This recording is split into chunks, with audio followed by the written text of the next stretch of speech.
ይህ የምነግራችሁ የሰማዕትነት ታሪክ ቅዠት ይመስላችሁ ይሆናል። ምክንያቱም በጌታችን በመድኃኒታችን ኢየሱስ ክርስቶስ ላይ ይህን ድርጊት ፈጽሞ እንዴት ምሕረትን አገኘ ልትሉ ትችላላችሁና።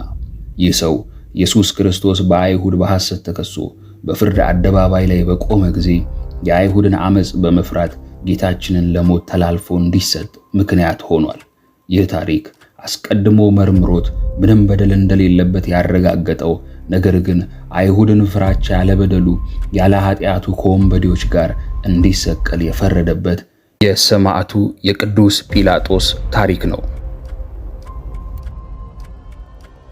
ክቡራትና ክቡራን ውድ የአረቦን ሚዲያ ተከታታዮች በአጭር ጊዜ ቆይታችን ላደረጋችሁልን ድጋፍ በእግዚአብሔር ስም እናመሰግናለን። ነገር ግን 57 ከመቶ የምትሆኑ ተመልካቾቻችን ሰብስክራይብ ሳታረጉ እንደምትመለከቱ ተደርተናል።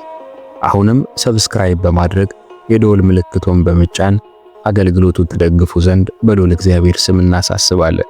እስከ ፍጻሜው ድረስ አብራችሁን ቆዩ። ጲላጦስ ሮማዊ ሲሆን የይሁዳ ገዢ ተደርጎ በጢባሪዮስ ቄሳር የተሾመው በ26 ዓመተ ምህረት ነው። ለ8 ዓመታት ካስተዳደረ በኋላ ነበር ጌታችን በፊቱ ለፍርድ የቀረበው።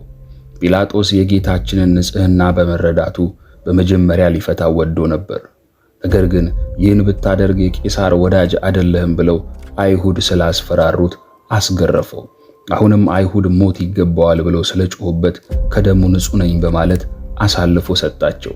ጌታችን መድኃኒታችን ኢየሱስ ክርስቶስ ሙስና መቃብርን አጥፍቶ ሞትን ድል አድርጎ መነሳቱን የአይሁድ አለቆች ሲሰሙ የመቃብሩን ጠባቂዎች ደቀ መዛሙርቱ ሥጋውን ሰርቀው ወሰዱት በማለት እንዲያስወሩ መክሯቸው ነበር። ይህን ወሬ ንጉሡ ጲላጦስ እንደሰማ ጠባቂዎችን አስጠርቶ ከአራት ወገን ከፍሎ ለየብቻ ቢጠይቃቸው በጊዜና በወሰደው ሰው ማንነት እርስ በእርሳቸው ተለያዩ። በዚህ ጊዜ በእውነት ኢየሱስ ክርስቶስ ከሙታን ተለይቶ ተነስቷል በማለት መሰከረና አምላክነቱን አመነ። ይህንንም እምነቱን ላገኛቸው ሁሉ መናገር ጀመረ። ለ2 ዓመታት ያህል የኢየሱስ ክርስቶስ አምላክነትንና ሞትን ድል አድርጎ መነሳቱን በመመስከሩ በ36 ዓመተ ምህረት በጢባሪዮስ ቄሳር ፍርድ ቤት ተከሶ አንገቱን በመሰየፍ በሰማዕትነት አረፈ። እግዚአብሔር አምላካችን በእነዚህ ቅዱሳን ጸሎትና ምልጃ ሁላችንንም በምግባር በሃይማኖት ያጽናን። አሜን።